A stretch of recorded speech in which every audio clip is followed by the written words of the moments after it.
Assalamualaikum warahmatullahi wabarakatuh.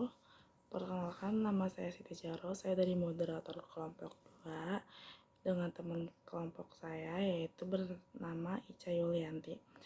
Sini saya akan menjelaskan tentang menghitung HPP dan BEP dari 3 produk yang berbeda.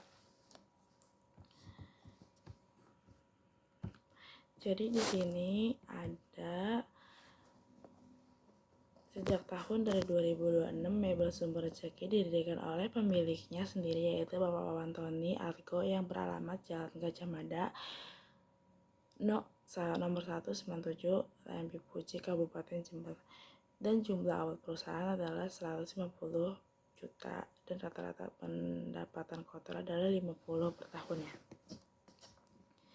Dan di sini ada wawancara yang diajukan kepada pemilik Mebel Sumber Rezeki, yaitu ada beberapa pertanyaan.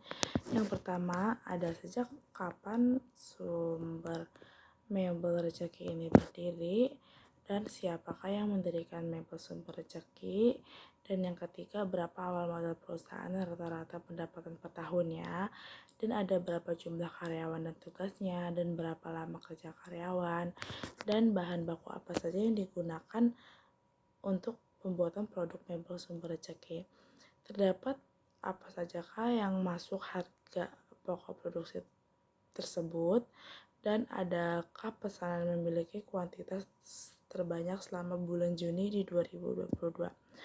Dan di sini ada berapa lama pengerjaan setiap produk apa saja yang dihasilkan oleh Mebel Sumber Rezeki, dan berapa jumlah tarif bolongan dari tiap produksinya, bagaimana proses produksinya untuk menyelesaikan suatu produksinya, dan berapa jumlah mesin yang dipakai, bagaimana hitung harga pokok produksi sumber Mebel Rezeki untuk setiap produksinya.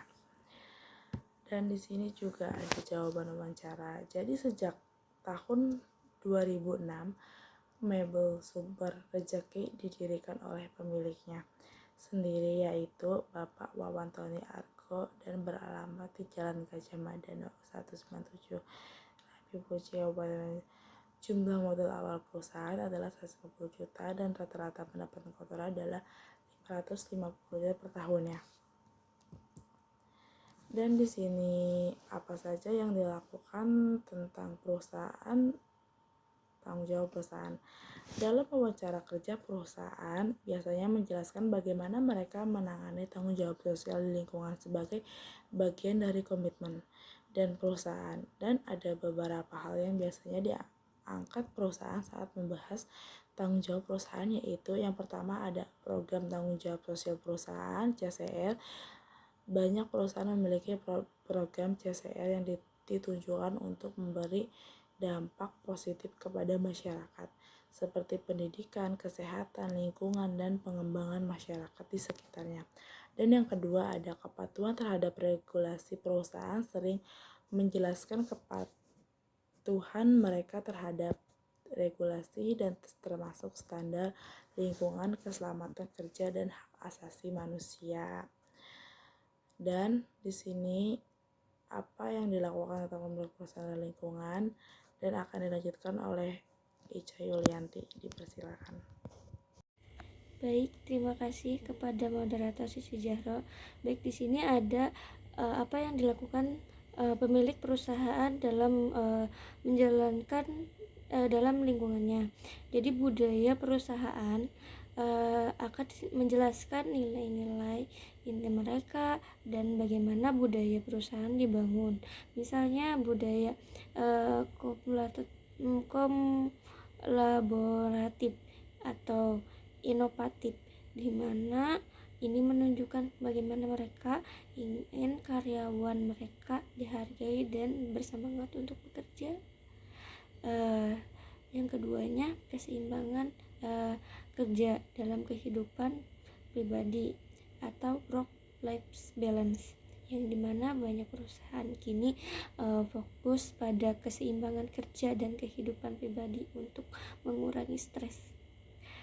Pada keseimbangan kerja dan kehidupan pribadi untuk mengurangi jam kerja yang fleksibel, kebijakan dari rumah atau cuti dan berdamai. Untuk selanjutnya ada pengembangan dan pelatihan karyawan. Di sini ada lingkungan perusahaan yang positif, juga berfokus pada perkembangan karyawan melalui program pelatihan bimbingan, yang dimana karyawan melalui bimbingan pelatihan ini atau peluang karir yang lebih tinggi ini mencerminkan konsisten perusahaan untuk membangun karyawan berkembang dan bertumbuh. Begitu. Baik, di sini ada lampiran perhitungan biaya overhead atau biaya pabrik, atau dikatakan atau datanya. Di sini ada jenis produk, jumlah pesanan, lama pengerjaan atau per bulan, jam mesin atau per produk, jam mesin atau biaya per bulannya.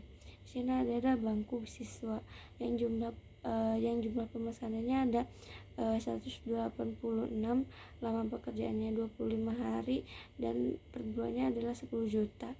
Jam mesinnya adalah 192,84, atau per produk jam mesinnya ada biaya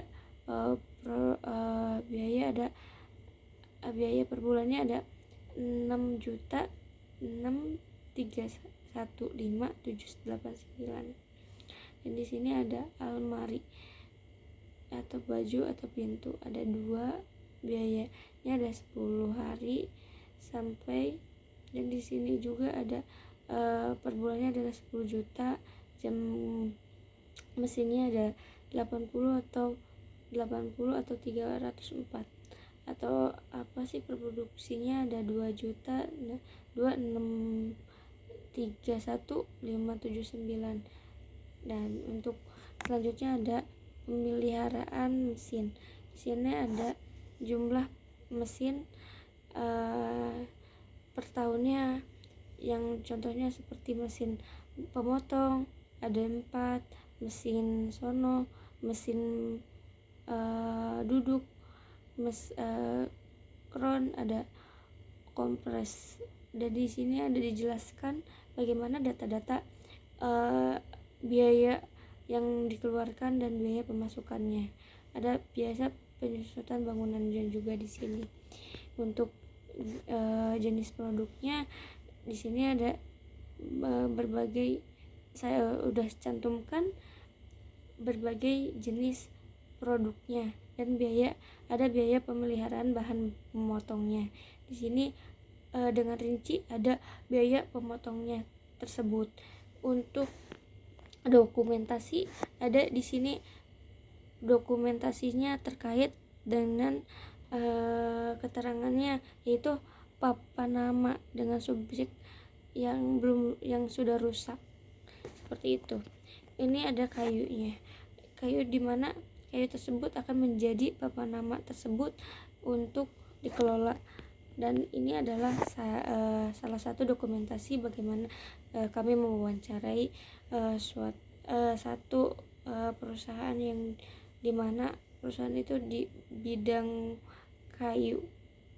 Baik, terima kasih. Saya kembalikan kepada moderator.